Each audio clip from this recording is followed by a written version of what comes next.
Assalamualaikum warahmatullahi wabarakatuh.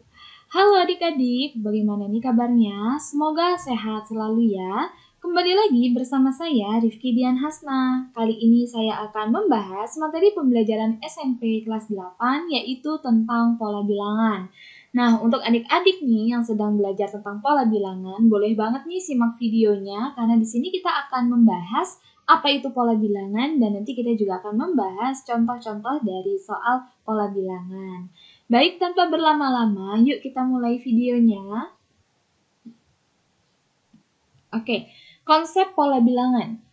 Konsep pola bilangan ini saya kaitkan dengan kehidupan sehari-hari nantinya. Nah, di sini ada beberapa gambar di mana gambar tersebut atau gambar ini mencerminkan tentang pola bilangan.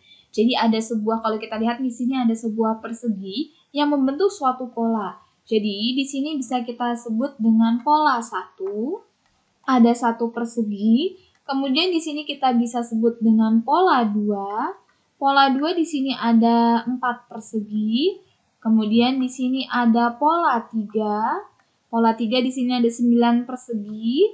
Dan pola 4 di sini ada 16 persegi. Nah, kalau dilihat di sini sebenarnya tuh mereka berpola ya. Jadi bagaimanapun penyusunnya, nanti kan ujung-ujungnya semuanya tuh berbentuk menjadi persegi ya, baik dari pola 1 sampai pola keempat. Jadi kurang lebih seperti itu contoh real atau contoh pola bilangan dalam bentuk gambar.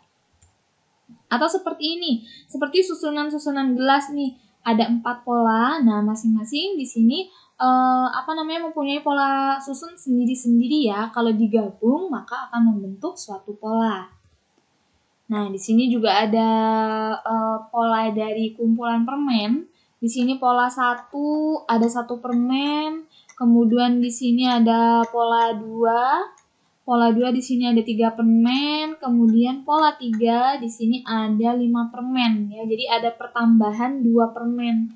Di sini dari pola 1 ke pola 2 ada pertambahan 2 permen. Dari pola 2 ke pola 3 ada pertambahan juga 2 permen. Seperti itu. Nah, ini juga ada contoh dari gedung pertunjukan atau apalah ini ya, sebuah gedung musik atau pameran teater dan lain sebagainya. Di sini bisa kita lihat susunan kursi. Susunan kursi itu dari paling depan ke paling belakang itu makin lama makin banyak ya, makin ke belakang barisannya maka jumlah kursinya semakin banyak. Nah, itu juga merupakan konsep dari pola bilangan. Nah, jadi pola bilangan matematika adalah susunan dari beberapa angka yang dapat membentuk pola tertentu. Di sini kaitannya dengan angka ya, padahal tidak selalu dengan angka juga ya, bisa juga dengan gambar dan lain sebagainya. Pola bilangan juga bisa diartikan sebagai suatu susunan bilangan yang memiliki bentuk teratur atau suatu pola bilangan yang tersusun dari beberapa bilangan lain yang membentuk suatu pola. Jadi pola bilangan itu adalah ada sebuah bilangan yang tersusun, tapi tersusunnya itu mereka berpola. Jadi tidak asal susunan bilangan sekian baris bilangan gitu, tapi mereka mempunyai pola ya. Nah, di sini ada contoh pola bilangan dalam bentuk angka. Di sini 1, 2, 3, 4, 5, maka kita bisa meneruskan nih secara otomatis ya. Berarti di sini pasti 6, di sini pasti 7, di sini pasti 8. Karena kita lihat pola dari sebelumnya, dia berurutan. Ditambah 1, ditambah 1, ditambah 1, dan berurutan seterusnya. Oke, kalau kita lihat pola yang kedua, 2,4, 6, 8, titik-titik. Ini juga bisa kita tentukan. Maka di sini 10, di sini adalah 12. Dapat dari mana? Kalau kita lihat untuk yang kedua ini merupakan pola bilangan genap ya. Pola bilangan genap berurutan. Jadi di sini kan 2, 4, 6, 8, 10, 12 itu merupakan contoh bilangan genap. Atau kalau kita mau buat pola lain juga bisa. Ini ditambah 2, ini ditambah 2, ini ditambah 2. Nah, seterusnya juga akan sama, ditambah 2, ditambah 2. Maka ini pun nanti juga akan ditambah 2 karena kita melihat dari pola-pola sebelumnya. Oke, lanjut lagi. Kalau yang ini gimana nih? 7, 8, 9, 10, 11. Maka kita bisa meneruskannya 12, 13, dan 14. Nah, ini polanya tambah 1, tambah 1, tambah 1, nah, dan seterusnya nanti semuanya juga akan ditambah 1. Dan di sini ada contoh pola yang terakhir. Di sini kita tidak tahu nih pola pertama, pola kedua, pola ketiga, langsung pola keempat. 20, 25, 30, 35, koma titik-titik, koma titik-titik. Kalau kita lihat, kita juga harus menemukan polanya dulu nih. Nah, dari 20 ke 25, ini ditambah dengan 5. Ya, dari 25 ke 30 ditambah dengan 5. Dari 30 ke 35 ditambah 5. Nah, ketemu nih polanya. Ternyata masing-masing angka itu selisihnya 5 atau ditambah 5. Berarti otomatis di sini untuk lanjutannya ditambah 5, maka di sini adalah 40. Kemudian ini juga ditambahkan dengan 5, maka di sini 45. Kemudian untuk yang sebelumnya, berarti kan di sini 15 ya, karena kan 15 ditambah 5 hasilnya adalah 20. Kemudian yang di sini adalah 10 dan suku pertama atau suku paling awal di sini adalah 5. Jadi seperti itu. Nah, di pola bilangan ini ada beberapa ragam pola bilangan dan juga ada ragam barisan yang akan kita pelajari. Di sini ragam pola bilangan yang pertama ada pola bilangan persegi, kemudian yang kedua ada pola bilangan persegi panjang, kemudian yang ketiga ada pola bilangan segitiga, dan yang keempat nanti juga ada pola bilangan segitiga Pascal. Kemudian untuk ragam barisan di sini yang pertama ada barisan aritmatika, kemudian ada barisan geometri, barisan bertingkat, dan barisan Fibonacci. Nanti kita akan bahas satu persatu perbedaannya di mana. Untuk sekarang kita fokuskan dulu, kita akan membahas ragam pola bilangan. Jadi ragam pola bilangan ada 4 ya. Oke, kita bahas di sini ragam pola bilangan. Oke. Kalau adik-adik punya buku sumber belajar, mungkin boleh sambil dilihat ya sumber belajarnya. Oke, yang pertama tadi ada yang dinamakan dengan pola persegi. Pola persegi adalah pola yang kalau dilihat dari gambar, dia membentuk gambar persegi seperti itu. Rumus dari pola persegi itu adalah n pangkat 2 atau n kuadrat. Ini adalah rumus dari pola persegi. Ya. Oke, sebentar saya ubah warna. N di sini adalah dia tuh suku keberapa. Nah, seperti itu ya. Jadi di sini N-nya itu adalah variabel bebas yang artinya bisa kita ganti dari angka 1 sampai angka tak hingga. Contohnya bagaimana? Di sini saya beri contoh. N-nya misalkan saya ubah, N-nya itu 1. Maka di sini N kuadrat itu sama saja seperti 1 kuadrat. 1 kuadrat kalau dijabarkan adalah 1 kali 1. Hasilnya adalah 1. Ini kalau N-nya kita ganti dengan 1. Nah, bagaimana sekarang kalau N-nya kita ganti dengan 2? Kalau N-nya kita ganti dengan 2, berarti ini adalah N kuadrat. N-nya berarti diganti dengan 2, 2 kuadrat. 2 kuadrat kalau kita jabarkan itu adalah 2 kali 2. 2 kali 2 itu hasilnya adalah 4. Nah, sekarang kita akan mengganti N-nya dengan 3. Ini hanya sebagai contoh ya.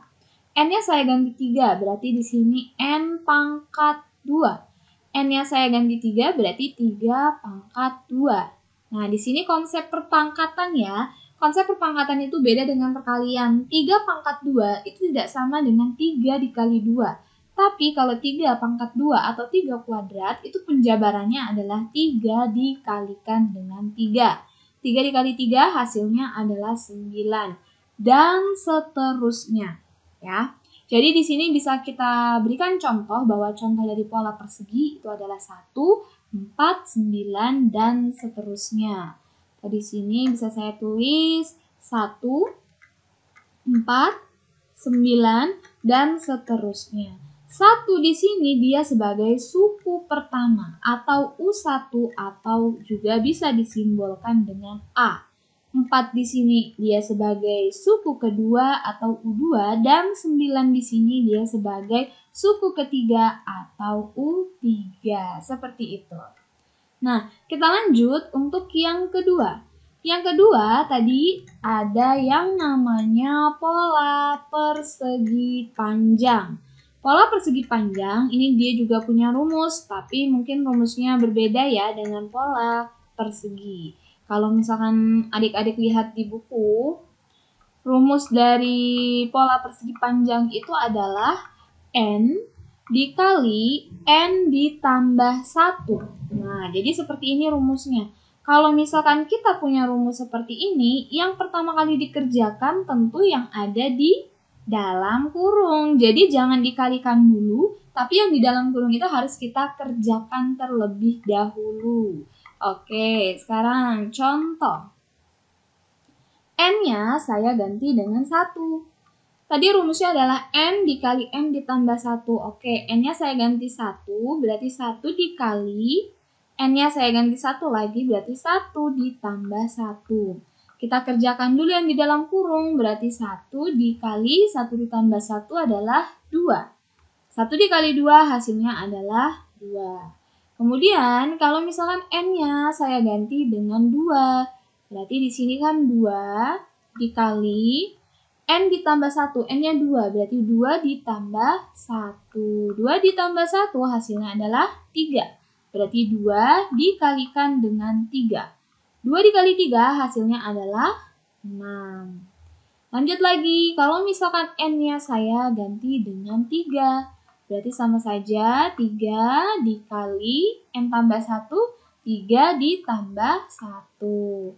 Berarti sama saja seperti 3 dikali 4. 3 dikali 4 jawabannya adalah 12. Dan seterusnya N-nya, karena ini hanya contoh. Nah, berarti kita bisa lihat nih bahwa contoh dari pola persegi panjang itu barisan angkanya adalah 2, 6, 12, dan seterusnya.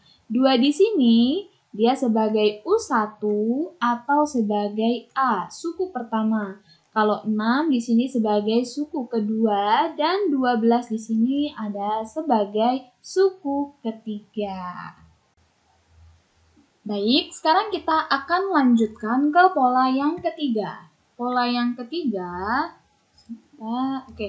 Pola yang ketiga di sini ada yang namanya pola segitiga. Ya, pola segitiga itu juga punya rumus. Nah, di sini untuk pola segitiga rumusnya itu hampir sama seperti pola persegi panjang ya. Untuk rumus itu sama dengan 1/2N dikali buka kurung N ditambah 1. Nah, kalau kita lihat dari pola persegi panjang, sebenarnya ini yang membedakan hanyalah di depannya ada 1/2-nya, ada dikali dengan 1/2. Jadi di sini perbedaan dari pola segitiga dengan pola persegi panjang. Nah, contohnya bagaimana? Oke, sekarang contoh. Kalau misalkan N-nya kita ganti dengan 1. Berarti kan setengah N, berarti setengah dikali 1. Buka kurung, N ditambah 1. N-nya kan tadi 1, berarti 1 ditambah 1. Baik. Yang pertama kali dikerjakan tentu yang ada di dalam kurung dulu. Sama seperti tadi. Berarti kan setengah dikali 1 dikali 1 tambah 1 hasilnya adalah 2. Setengah dikali 1 dikali 2. Ini ada yang bisa dicoret atau disederhanakan yaitu 2. Ya, 2 di atas bisa dicoret dengan 2 yang di bawah ya. Atau sama-sama dibagi dengan 2. Nah, setelah ini maka tinggal dikalikan saja. 1 dikali 1 hasilnya adalah 1.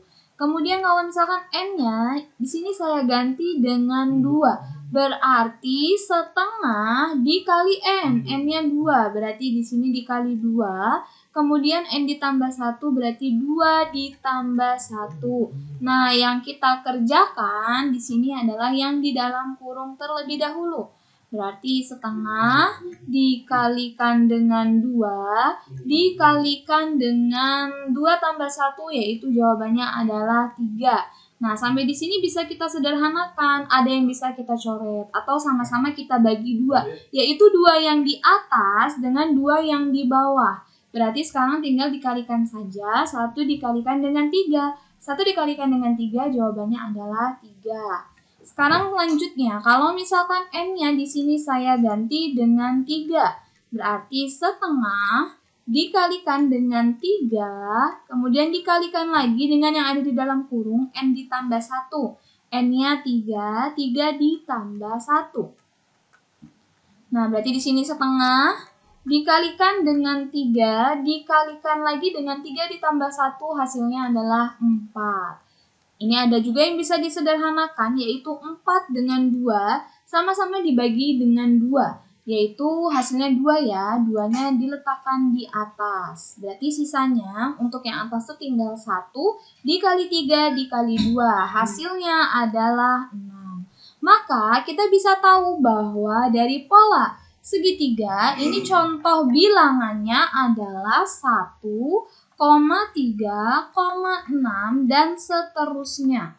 Ya, jadi di sini bisa kita pastikan bahwa 1 di sini adalah sebagai U1 atau sebagai suku pertama. 3 di sini dia sebagai U2 atau suku kedua dan 6 di sini dia sebagai U3 atau suku ketiga. Nah, ini adalah contoh dari pola segitiga. Oke, sekarang kita lanjut ke pola yang keempat atau pola terakhir yang akan saya bahas pada video kali ini. Nah, di pola terakhir ini namanya adalah pola segitiga Pascal. Oke, di sini saya tulis yang keempat adalah pola segitiga Pascal. Mungkin adik-adik di sini juga sudah banyak nih yang tahu ya tentang segitiga Pascal. Jadi segitiga Pascal itu merupakan aturan geometri pada koefisien binomial dalam suatu segitiga. Jadi segitiga tersebut tuh dinamakan berdasarkan penemunya ya, yaitu Blaise Pascal. Nah, di sini ada contoh dari segitiga Pascal ya. Kalau misalkan adik-adik tahu gambar seperti ini, 1, 1, 1, kemudian 1, 2, 1. Nah, ini adalah segitiga Pascal. Jadi dia tuh membentuk segitiga, tapi dia angka tengahnya itu dengan cara menjumlahkan angka yang ada di atasnya. Kayak misalkan ini 2, 2 itu didapat dari 1 tambah 1. Kemudian ini 1, kemudian ini 1 ditambah 2, 3. 3 ditaruh di sini. Kemudian 2 ditambah 1, 3. 3 taruh di sini. Kemudian di sini 1. Kalau ditulis di sini adalah 1. Di sini adalah 1 tambah 1. 1 tambah 1, 2. Kemudian di sini adalah 1 tambah 2 itu 3, 3 tambah 1, 4. Kemudian 1 tambah 3, 4, 4 tambah 3, 7, 7 tambah 1, 8. Jadi seperti itu contoh dari segitiga Pascal. Atau kalau saya gambar seperti ini ya. Tuh, bentuk sebuah segitiga. Segitiga Pascal itu punya rumus. Rumusnya adalah rumus dari segitiga Pascal ini adalah 2 pangkat N dikurang 1. Jadi seperti itu. Kalau seperti ini, yang dikerjakan tentu yang pengurangan pangkatnya terlebih dahulu. Nanti baru 2 akan dipangkatkan dengan hasilnya. Misalkan di sini saya akan ganti N-nya. Misalkan saya ganti N-nya dengan 1, maka di sini 2 pangkat N-1. N-nya saya ganti 1, berarti 1 dikurang 1. Berarti sama saja seperti 2 pangkat 0. Berapapun yang dipangkatkan 0, hasilnya adalah 1. Nah, misalkan N-nya saya ganti lagi dengan 2. Kalau saya ganti lagi dengan 2, maka 2 pangkatnya N-nya diganti 2 dikurang 1. 2 dikurang 1 adalah 1, berarti 2 pangkat 1. 2 pangkat 1 hasilnya adalah 2. Kemudian lanjut lagi, kalau N-nya saya ganti dengan 3, maka 2 pangkat 3 dikurang 1. 3 dikurang 1 yaitu 2, berarti 2 pangkat 2. 2 pangkat 2 sama saja seperti 2 kali 2, yaitu 4. Dan satu lagi saya kasih contoh lagi, kalau misalkan N-nya saya ganti 4. Berarti 2 pangkat 4 dikurang 1. Sama saja seperti 2 pangkatnya pangkat 3. Nah, ingat nih, 2 pangkat 3 itu tidak sama dengan 2 kali 3 ya. Kalau 2 pangkat 3 itu artinya 2-nya dijabarkan sebanyak 3 kali. 2 kali 2 kali 2. 2 dikali 2 adalah 4, 4 dikali 2 adalah 8. Jadi sesuai ya dengan yang tadi kita gambarkan. Atau kalau saya tulis barisan dari segitiga Pascal itu adalah 1, 2, 4, 8, dan seterusnya tergantung nilai N-nya berapa atau tergantung sukunya itu suku keberapa. A di sini disebut dengan suku pertama atau U1. Kemudian 2 di sini sebagai U2, kemudian 4 di sini sebagai U3, dan 8 di sini sebagai U4. Oke adik-adik, demikianlah pembahasan dari ragam pola bilangan ya, yaitu ada pola persegi, persegi panjang, segitiga, dan segitiga Pascal. Jangan lupa saksikan video setelahnya yang nanti akan membahas tentang barisan aritmatika, geometri, barisan bertingkat, dan barisan Fibonacci. Semoga videonya bermanfaat, semangat terus belajarnya. Saya akhiri, wassalamualaikum warahmatullahi wabarakatuh.